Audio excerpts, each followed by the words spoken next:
우리가 피부를 좀 마사지 해주면서 붓기를 빼거나 피부 탄력에 좀 당겨주는 효과는 있는데 지방까지 없애려면 거의 사람 손으로 눌러가지고 지방을 끄트린다는 얘기인데 그게 말이 안 되는 거죠. 그냥 붓기를 일시적으로 빼는 거지 지방 자체를 없앨 수는 없습니다. 그렇게 하면 마동석 같이 힘센 분이 다 지압을 해주면 지방 다 없애면 그게 마동석 씨가 돈을 제일 많이 벌겠네요. 눈밑 지방은 피부랑 근육보다도 훨씬 아래층에 있는데 레티놀이나 피부 탄력이나 잔주름 없애는 그런 크림들은 피부 표면의 탄력을 증가시키는 거지 지방까지는 영향을 미칠 수가 없습니다. 뚫고 들어갈 수 없기 때문에 이론적으로도 불가능한 상황입니다. 몇 주, 한 달도 안 가고 다시 원상복귀되고 스킨 부스터 같은 경우는 유전되는 것도 있는 건가요? 눈밑 지방이 생기는 가장 큰 요인은 원장님, 지난 영상이 반응이 좋아서 이제 많은 고객분들이 오시는 것 같은데 어떤 연령대 고객분들이 많이 오시나요? 다양한 연령대가 많이 오시긴 하는데 특히 50대, 60대, 70대 그런 분들이 많이 오셔서 곤란한 상황을 겪고 있습니다. 20, 30대 분들은 지방이 나온 건 양은 많지는 않은데 주로 눈 밑에 붉은 피부색이 있어서 다크서클이 심하다 그렇게 해서 오시는 분들이 많은데 실제로 우리가 눈밑지방 재배치를 하면 붉은 다크서클 피부색은 전혀 변하지는 않습니다. 그렇지만 불룩한 눈밑지방을 정리를 하면 혈관이 밀려 나와서 진하게 보이던 것이 좀 옅어지면서 전체적으로는 다크서클도 좋아지는 느낌으로 시술할 수 있습니다.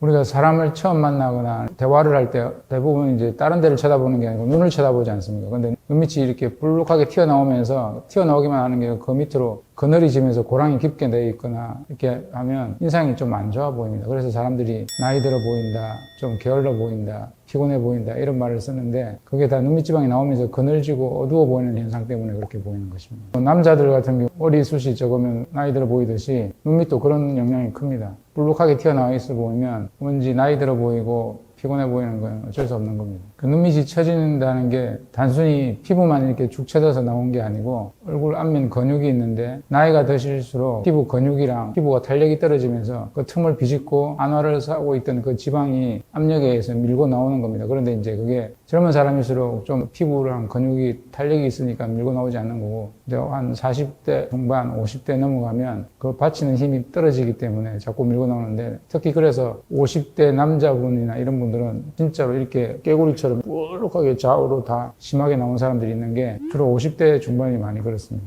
눈밑 지방이 생기는 가장 큰 요인은 첫 번째로 유전적인 요인이고 20, 30대 사람들이 눈밑 지방이 뿔룩하게 나오는 건 아까 제가 말씀드렸듯이 탄력이나 근육이 늘어진 것도 아닌데 나온 게 이제 유전적인 요인 때문에 그런 거고 그런 상황에서 이제 자꾸 나이가 들수록 유전적인 요인이 아니더라도 피부랑 근육이 탄력이 약해지면서 지방이 자꾸 밀고 나오니까 그런 걸 이제 후천적으로 노화에 의한 눈밑 지방이라고 할 수 있습니다.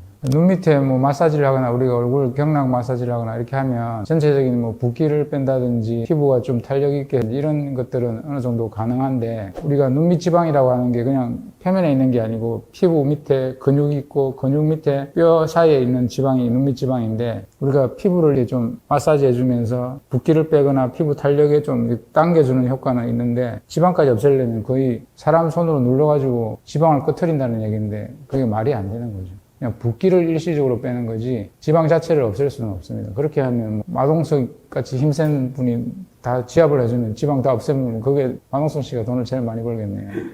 눈밑 지방은 피부랑 근육보다도 훨씬 아래층에 있는데 레티놀이나 피부 탄력이나 잔주름 없애는 그런 크림들은 피부 표면의 탄력을 증가시키는 거지 지방까지는 영향을 미칠 수가 없습니다. 뚫고 들어갈 수 없기 때문에 이론적으로도 불가능한 상황입니다.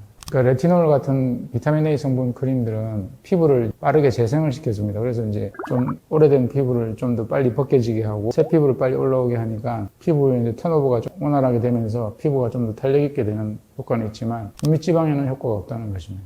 근본적으로는 눈 밑에 지방이 안화 밖으로 밀고 나온 거기 때문에 그것을 처리를 해서 이제 편편하게 해야 되는 게 그러기 위해서는 이제 피부를 아래 눈꺼풀 쪽으로 절개해서 들어가서 지방 재배치를 하는 하안검 절제술이라든지 아니면 저희가 하는 눈꺼풀 뒤집어서 결막으로 레이저로 지방 재배치를 하든지 이런 식으로 절개를 하고 들어가서 시술을 해야 되는데 아무래도 그런 것들을 어려워하시고 무서워하시니까 좀 더 편하고 간편한 방법을 찾다 보니까 이제 다른 해결책이 없을까 하는데 일단 눈밑 지방이 불룩하게 튀어나오게 되면 아무래도 그 밑으로 갈수록 이게 고랑해지게 됩니다. 근데 그 사람들이 그 고랑을 해결하면 되겠지 이렇게 생각을 해서 근본적으로 튀어나온 지방을 없애는 게 아니고 고랑이랑 그늘진 부분에다가 필러를 넣거나 스킨 부스트를 넣어서 좀 더 부풀리면 일시적으로는 부어서 이게 고랑이 없어지지 않습니까? 그래서 이제 그런 걸 효과가 있다고 그러는데 그런 건 채 몇 주, 한 달도 안 가고 다시 원상복귀되고 스킨 부스트 같은 경우는 그래서 이제 스킨 부스트를 해보고 효과 없다고 찾아오시는 분들 되게 많으세요. 당연히 효과가 없는 건데 일단 그렇게 해보시는 거죠. 그리고 또 이제 필러 같은 경우는 좀 더 오래 유지되는데 마찬가지로 스킨 부스트처럼 눈밑 지방 밑에 꺼진 부분에다가 필러를 넣으면 두툼하게 만들어서 그 고랑을 없애니까 근본적인 해결책은 아니지만 좀 가려줄 수 있지 않습니까? 근본적인 원인이 눈밑 지방을 내버려두고 밑에 고랑을 가려줘서 좀 좋아지게 보이게 해주는 건데 사실은 근본적인 치료는 아니죠. 스킨 부스트나 필러 말고 또 잘 쓰는 방법이 레이저 눈밑 지방 재배치라고 이름이 그렇게 되어 있긴 한데 사실은 레이저를 쓰지 않고 고주파를 눈 바깥에 피부에서 찔러서 넣어서 고주파로 지방을 녹이는 시술이 있는데 이름만 레이저지 사실은 레이저로 하는 게 아니고 고주파로 녹이는 건데 그거는 지방이 어디 있는지 얼마나 있는지 이런 걸 보지도 않고 그냥 녹이는 거라서 사실 조금의 양은 줄일 수 있지만 모양을 다듬거나 제대로 근본적으로 치료할 수는 없는 시술이고요. 아주 낮은 효과를 나타낼 수밖에 없으니까 그건 제껴두고 제일 대표적인 두 가지 방법이 눈밑 지방을 줄여야 되는데 그걸 눈밑 지방 제거를 하든 재배치를 하든 어쨌든 줄이는 거기 때문에 지방을 줄여야 되는데 접근 방법이 두 가지가 있습니다. 첫째는 일반적으로 성형외과에서 많이 쓰는 방법이 아래 눈꺼풀 애교살 부위를 절개를 해서 피부를 절개하고 근육을 절개해서 지방을 끄집어내고 혹시 피부가 많이 늘어진 50, 60대나 이런 분들은 늘어진 피부를 절개해서 좀 당겨서 주름을 없애주는 그런 시술이 이제 하안검 절제술이고요. 저희가 하는 방법은 피부를 전혀 손을 대지를 않고 눈꺼풀을 뒤집으면 결막이 나옵니다. 결막으로 절개를 하지 않는 게 아니고 레이저로 결막을 절개를 하고 지방을 끄집어내서 제거도 하면서 이동해서 재배치도 하고 해서 이제 시술이 끝나면 피부에 손을 대지 않았기 때문에 겉으로 표가 들라고 회복 기간도 빠르고 그래서 저희가 레이저 눈밑 지방 재배치를 장점이 있다고 할 수 있습니다. 저희가 하는 레이저 눈밑 지방 재배치는 피부를 절개하지 않기 때문에 피부에 흉터가 없고 눈에 변형이 없고 붓기나 멍이 적어서 시술 다음 날부터 바로 일상생활도 가능하고 그리고 또 저희 같은 경우는 특별히 오랜 경험으로 인해서 구석구석 꼼꼼하게 잘 시술해서 재발하지도 않게 해드리는 좋은 점이 있지만 저희가 눈꺼풀 뒤집어서 속으로 결막을 절개하다 보니까 그 눈 크기에 제한을 받습니다. 눈 크기보다도 더 넓게 찌를 수는 없고 눈 크기에 가득 찌를 수는 없기 때문에 보통 한 3분의 2 정도밖에 절개를 할 수가 없습니다. 결막을 속으로 절개하다 보니까. 그런데 눈밑 지방이 튀어나오는 분들이 그만큼만 있는 게 아니고 눈 끝까지 다 해서 많이 불룩하게 튀어나오신 분들이 있습니다. 특히 나이 드신 분들은 40, 50대 넘어가시면 이제 지방 나오는 게 밀고 나오는 게 차츰차츰 더 많아져서 가득 밀고 나오는 그런 경우는 저희가 손이 닿지 않아서 시술을 못 해드리는 경우가 있고요. 또 이제 지방량이랑 관계없이 본인이 원하는 게 피부가 좀 늘어지고 주름이 있는 경우에 그걸 좀 당기고 싶어서 눈을 이렇게 당겨주세요 이러는 분들이 가끔 있으신데 저희 같은 경우는 그런 분들은 피부를 손을 대지 않고 당겨드리지 않으니까 그런 경우는 저희가 시술을 못하는 것도 단점이라고 할 수 있고요. 하안검 절제술은 저희 단점을 보완해 줄 수 있는 거죠. 그러니까 너무 바깥에까지 많은 사람도 피부를 절개하는 걸 넓게 찢으면 되니까 다 커버해서 할 수 있는데 그 대신 이제 눈매에 변형이 생기고 애교살이 없어지니까 그건 또 좀 싫어하시는 분들이죠. 그래서 그런 걸 싫어하시는 분들이 저희한테 하러 오시는데 하안검 절제술도 장점이 있는 것입니다.